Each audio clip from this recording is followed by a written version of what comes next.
最近呢，有疫情发生，那这个事情是一个很大的一个事情，那现在导致很多的事情都发生了变化。那最开始呢，这个疫情是从中国开始，然后呢蔓延到全球。一开始呢是只有中国有，然后现在中国好像是已经呃保护的弄得差不多了。那现在国外的情况呢是越来越糟糕。那美国现在是每天这个数量都见涨。那现在有句笑话，什么呢？是中国打上半场，世界打下半场，我们海外华人打全场。那在中国有疫情的时候，我们也是非常担忧。现在外国，比如说美国现在有疫情了，那我们在美国这些华人现在也都非常的担忧。所以的话呢，也属于一个非常难的这样一个时期。最近就觉得也挺好笑的，因为大家知道我是来自武汉的，所以以前呢，别人问我说你哪来的呀？我说我是武汉来的。别人说哦，不知道在哪儿，这地儿离北京、上海多远啊？对吧？大家都知道北京、上海，不知道武汉。现在不一样，现在人说，哎，你哪来的呀？啊，你家离武汉远吗？对吧？大家现在都很害怕离武汉近的，所以武汉现在突然成为了国际知名大城市。现在看也还是挺开心的，挺开心的。好，今天这个节目呢，我来跟大家讲一讲我对这次疫情对我们的生活、对我们的发展、对行业的一些看法和理解，希望呢给大家能够有一点点这方面的分享。我会讲大概3个方面。首先，我来给大家讲一下这个对科技行业的影响哈，就是在科技行业里面，这一次确实是让整个行业有一个非常大的一个冲击和一个算是一个洗牌吧。就比如说有一些行业受到了非常大的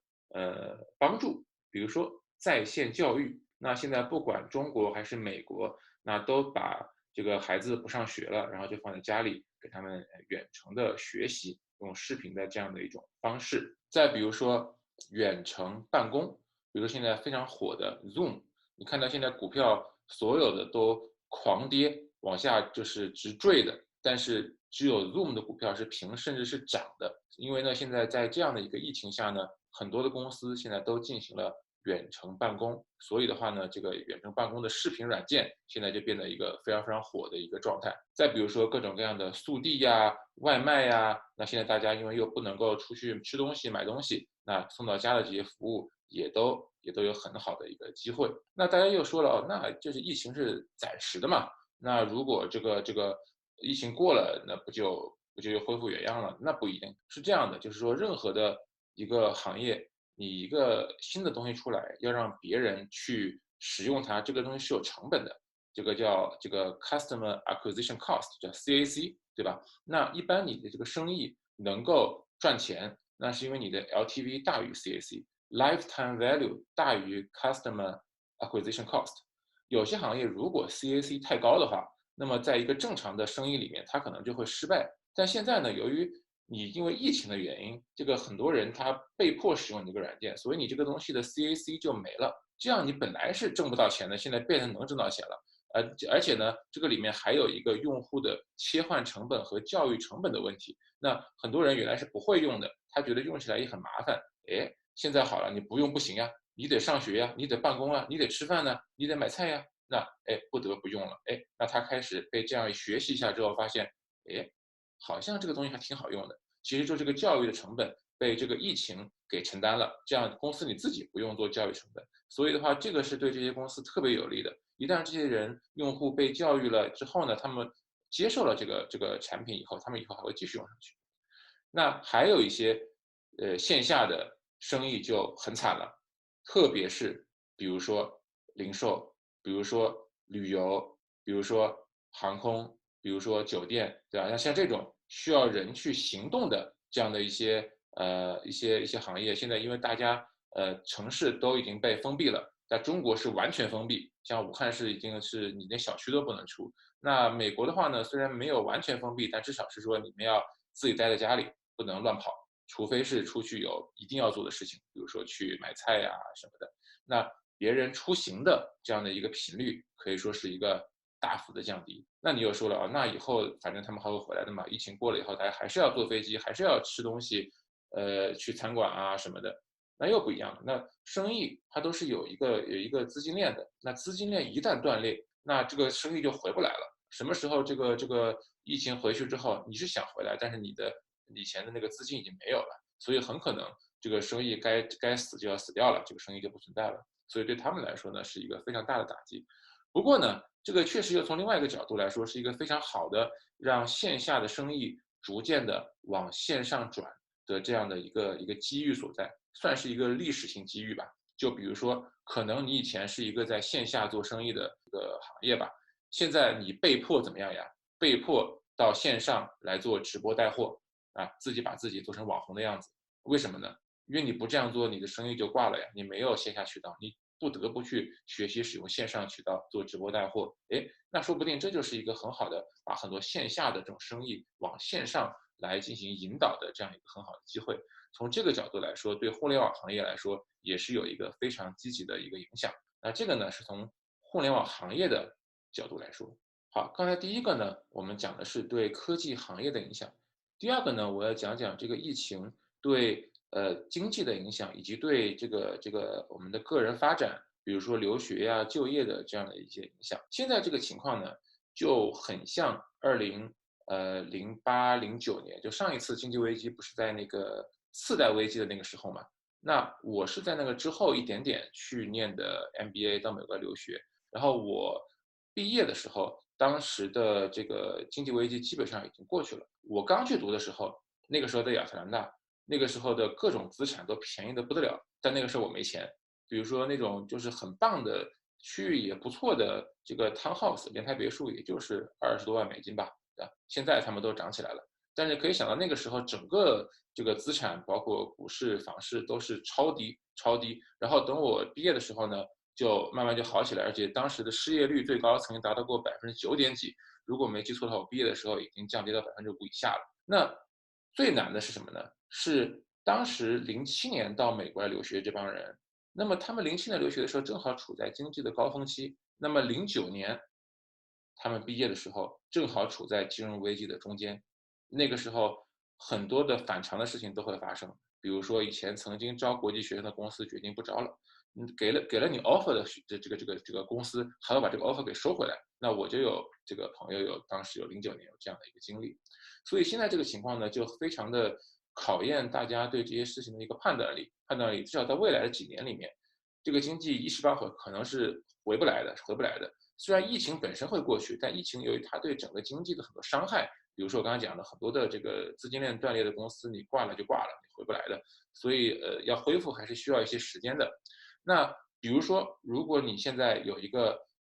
机会到美国来留学，那么你可以有各种各样不同的选择的时候，那么你就要想一想这个不同选择它的这个风险成本所在了。那么一般来说呢，你可以选择激进的成本、激进的这种风险，也可以选择呢比较保守一点的。那我建议呢，在现在这个时候，就是稍微要选择保守一点的方法。比如说，就以申请 MBA 为例，如果你手上有一个，比如说我们说 Top 16前16名的一个学校的 offer 和一个可能20来名学校的全奖的 offer，那要是以前的话呢，我觉得这两个情况都差不多，都可以。那你去一个前16名的学校，或者是后面的20名左右的学校拿个全奖，这两个都很好。现在我是觉得，我其实是比较倾向于建议大家去拿全奖的，就学校稍微没那么的好，但是相对来说你的风险会小很多。你毕业的时候遇到非常糟糕的情况，对你产生的打击可能就会小一些。那是在这个特殊的情况下，我觉得采取一些这种稳健的方式可能会好一点。那这个呢，是从这个留学呀、就业呀这样的一些个人发展的角度来说，我们要期待着或者是准备好接下来几年，整个全球经济，特别是美国经济会有比较大的这样一个衰落的可能性。当然，经济肯定是有周期的，它摔下去不会永远摔下去，它还是会起来的。那关键就是在你要找工作的时候，在你要留学的时候，在你需要这个经济给你支撑的时候，这个时候经济到底好不好？这个时候就很考验你的判断了。当然你也可以说，如果你不着急的话，哈，还是从留学和就业角度来说，你要不着急的话，你要不等一等。就比如说，假设现在是2008年，你看着现在经济危机这样了，对吧？你可能要不然就别留学了。比如说你那个时候你可能工作3年，想念个 MBA，那你就要不等到2010年再来念。那2010年的再来念，或者2011年再来念，对，那个时候你工作6年，你出来是2013年的，其实就还可以了。那所以如果你是之后来念，你要想一想，说你去留学能不能够让自己稍微晚点留学找工作等等之类的，可能你的那个时候你的这个经济呢就托起来了，可能就会对你比较好一点。那这个呢是第二点，对于经济的，包括针对这个接下来留学和求职的这样的一些看法。第三个呢，我要讲一下一个心态的这么一个问题，就现在呢，所有的人都非常难过，你很难过，我也很难过。比如说，有的人现在可能都快要失业了，比如说我知道有一些这个旅游行业的公司，现在要么就裁员，要么就采取这个停薪留职这样的一些方法，这些方法。那还有一些金融行业的公司，你看他们的股票已经是被腰斩，甚至是已经是跌掉了2/3，那员工非常不好受。那其他的公司呢？我觉得科技公司算是影响算是小的，但是我们也不得不在家工作、远程工作，大家都通过各种各样的这个远程软件，比如说这个 Google Hangout 呀，比如说 Skype 呀，比如说 Zoom 呀，其实呢，他们做的虽然很好，但总归没有面对面的工作那么方便。而且呢，远程工作很多时候一个是沟通的效率的问题，另外一个就是人总是很容易被身边的事情所打扰，所以呢，大家整个的这个节奏啊都慢很多，然后你会觉得非常的不舒服。而且呢，因为每天的这个疫情的变化，比如说你看到中国每天的这个数字在涨，你看到美国每天的这个数字在涨，你总会有点不安的这种感觉，会觉得哎呀，什么时候轮到我呀？会不会我很快也会染上了？我该怎么办？你总有这种害怕的事情，然后你就算你不害怕你自己，你也害怕你爸妈，对不对？对吧？哎，比如说我爸妈现在在武汉呢，我还经常跟他们说每天怎么样呀？每天都跟我发个消息啊，跟我说看这个是不是安全等等之类的，对吧？那我也很担心。那你担心你自己，也会担心你的家人、你的朋友、你的亲人等等。所以呢，这是一个非常特殊的一个时期。那这个时期呢，难免的就是每个人都会遇到这种心情上的一个难过，以及让人就是觉得没有动力，然后呢，有非常多的挫折。那怎么办呢？怎么办呢？怎么思考这个问题呢？这个问题我是这样想的哈，就首先我本人也有这种感觉，就是我觉得很多事情怎么都这么的麻烦，这么不顺利。但是呢，对我们每一个人来说，我们依然有非常多的机会和机遇。那这个地方呢，我要向大家推荐这个一个演讲，就是兰迪波许教授最后的演讲。那大家如果没有看过的话，可以去网上查，这个演讲很容易找到。也许我也可以把它放在描述区的链接里面。兰迪波许教授，就这个教授当时他得了癌症，他是 CMU 卡内基梅隆大学的教授，得了癌症，然后后来呢，在卡内基梅隆大学做了一个最后的演讲 （last lecture），然后呢，后来他去世了。他这个演讲里面讲到一个东西呢，当时对我印象是比较深刻的。他就讲说，人生中啊有很多的墙，就是你老觉得你往前走的时候特别有阻力，特别的困难。这个事情我们经常遇到，在这个疫情中尤其如此，就是什么被工作不顺利啊，或者是自己心情非常烦躁啊等等。然后呢，他讲了一个很有意思的道理，他就说呢，这个墙呢竖在那个地方，不是用来挡住你的，而是要去挡住别人的，挡住别人的。这句话其实是一个很有哲理的一句话，就是说现在这个情况是你很不开心，我也很不开心，大家都遇到了很多的困难，但是别人也是一样的，不是只有你和我是这样，全世界的人民现在都遇到这样的一个困难。因此，在这个时候，正是你脱颖而出的时候，正是你有机会能够在别人都被这个墙所挡住的时候，你要能够超过对方，你要能够做出更大卓越的事情的时候，特别是如果你做的事情是一个有影响力的事情，比如说你是在比较这个大的公司，比如说 Google 呀，比如说中国的什么腾讯、阿里啊等等，就是你做的事情是确实很有影响力的。那么在这个时候，在全世界都需要帮助的时候，那你做的工作，你的这个成绩，可能真的是特别有用的时候，大家正需要你的时候。所以呢，恰恰是发挥自己的才能，创造很多的价值，并且呢，跨越这个墙，这个墙会挡住别人，但是不会挡住你，这才是你在这个阶段最应该去思考的这样的一种思维模式。而且呢，我记得我曾经有过这么一个体验，跟这个就有点像哈，就是说，当时我在 MBA 毕业的时候，我面试了一家公司叫 Reckitt Benckiser，是这个做消费品行业的。比如说这个滴露，就是在厨房里面，这个你可以用它来洗和擦这个厨房的这个台面的那种喷雾剂。它呢这个面试的时候第一关很有意思，它是要求每一个人做一个45分钟的在线题目。你要知道，一般我们找工作不会这样子的，大家一般投个简历，最多放个这个 cover letter，对吧，就可以了。他要得花45分钟做这个东西。当时我想法就是说，哎呀，好烦哦，有那么多公司要投，你们公司怎么这么麻烦啊？哎，不投不投了。然后转念一想，诶，那别人是不是也这样想的呢？如果100个人看到这个情况，有95个人都说，哎，太麻烦太麻烦了，不投了不投了。那如果我是那5个人，我真的把这45分钟的这个卷子做了，那是不是我更容易获得这个机会呢？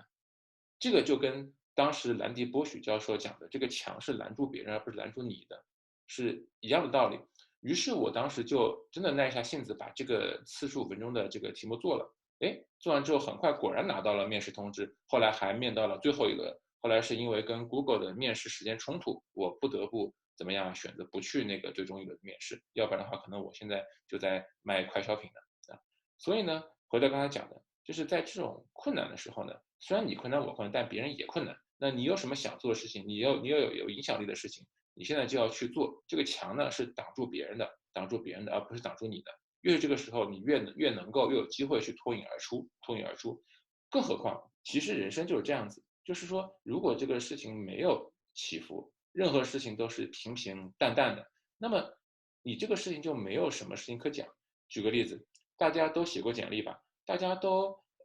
做过这种叫 behavior question， 对吧？我们叫 star story，STAR， 对吧？那这种东西里面最重要的就是你要体现出来这个东西为什么是一个很有价值的东西，为什么是一个很难的事情，对吧？就在 ST 这个地方，对吧？你要讲这个东西为什么很难很难很难很难，于是 AR 你做了什么，有什么结果，对不对？那这个时候你如果这个东西你的人生非常的平淡，那你就没有什么值得去讲的故事，或者说你的简历上也就没有什么可写的事情。工作中也是一样，你如果在工作里面遇到困难，那一个想法就是说，哎呀，好难呢，好烦呢。另外一个想法就是说，这个事情如果有困难，那如果我做成了，那我就有很多值得讲的事情。比如说我们在公司里面或者其他的科技公司吧，都有这种绩效的考评吧，叫 performance review，对吧？你这个事情如果做到毫无难度，那你就没什么可写的，对吧？但这个事情如果很有难度，那你就可以对吧，大写特写。我在这个艰难的情况下，我是怎么克服万难，我怎么解决这个问题，怎么解决那个问题，最终把这个事情做出来，并且有很好的一个结果，对不对？所以，像疫情，像这些所有的发生这种困难的时候，我们反倒是要有一个非常积极的这样一个心态。有这样的困难，我们以后就有好多可以说的事情，好多可以写的事情，简历上可以写 ，performance 可以写，去 star story 的时候可以讲很多的故事，对吧？你要有这些困难，你这些故事才有意义，才能吸引人，才引人入胜，对不对？那么大家记得，这个墙是大家都面对的，它挡住了别人，但挡不住你。那这个呢，就是我今天要讲的第3点。好，那简单的回顾一下我今天讲了什么，那就是第一个，这个疫情呢对科技行业的影响。那在线的很多的这个服务呢，受到了很多的好处，但是很多线下的呢，就受到很多的打击，而且很多的线下服务逐渐变成了线上的服务。第二个呢，我们对未来的几年的经济可能会看得非常的淡，可能未来几年经济都不会是很好，因为这样的一个疫情的原因，所以大家做自己的这个职业发展啊、留学啊等等选择的时候，要做好准备。如果说自己的抗风险能力不强的话，在这个阶段，我建议是选择相对保守一点的这个措施。那第3个呢，就是现在这个困难时期，你困难我困难，大家都困难，所以这正是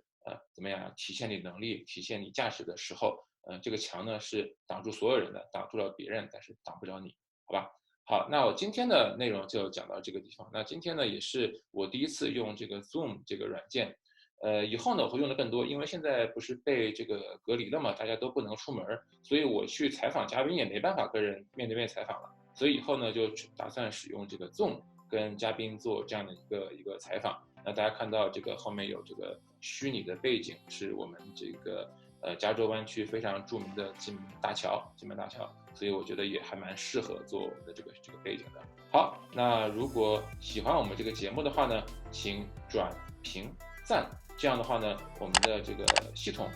推荐系统就会把这样的一个视频推荐给更多的人看。那在哔哩哔哩上也欢迎给我们赞，欢迎给我们投币，如果能够3连那就太好了。然后呢，我们最近呢也开通了我们的这个观众的微信群，那请扫码我们这个屏幕上的这个二维码，扫它，让这个小助手拉你进群。好，我们今天的节目就到这个地方，我们下次再见，拜拜。